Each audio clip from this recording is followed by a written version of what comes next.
On parle de production d'électricité et du futur avec vous, Jean-Bernard Lévy, le patron d'EDF.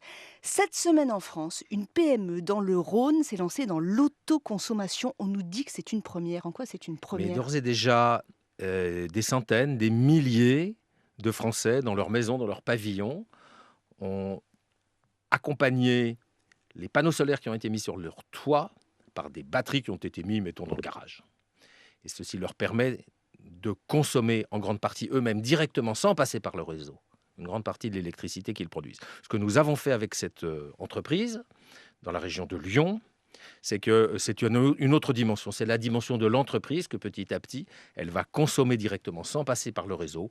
60, 70, peut-être 80% de l'électricité dont elle a besoin. Ceci permet d'avoir un circuit court, plus économique, mais elle a aussi besoin du réseau, donc cela pose des problèmes. Comment amortir le réseau s'il n'est utilisé qu'une partie du temps?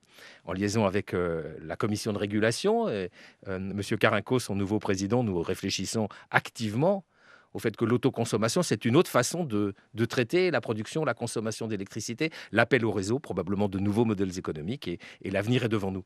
Mais c'est déjà le quotidien pour plusieurs milliers de Français, et puis maintenant pour quelques PME. Et jusqu'où pouvons-nous aller? Jusqu'où cette autoconsommation? Et c'est donc de l'énergie renouvelable, hein, c'est du solaire, ça peut être de l'éolien. C'est du solaire en général, En oui. général, des panneaux photovoltaïques, Voilà. jusqu'où ça peut aller la production d'électricité pour subvenir à nos besoins? Eh bien, ça va dépendre de la consommation de chacun, ça va dépendre Pour des l'instant, capacités des toitures. D'abord, il faut dire, c'est dans les régions ensoleillées. Ce n'est pas le cas partout dans le pays.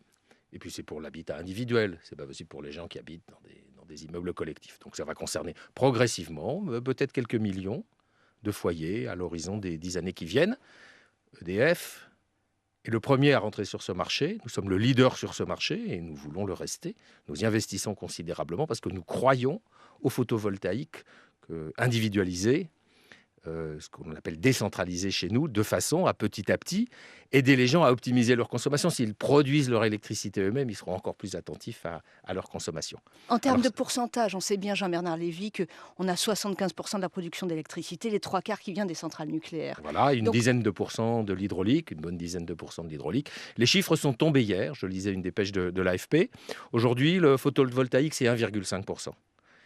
Nicolas Hulot, le gouvernement, ont des objectifs bien supérieurs et nous les accompagnons pour aller le plus vite possible vers des objectifs bien supérieurs à ce 1,5% que représente le solaire aujourd'hui et ça va doubler, tripler, quadrupler dans les années qui viennent. alors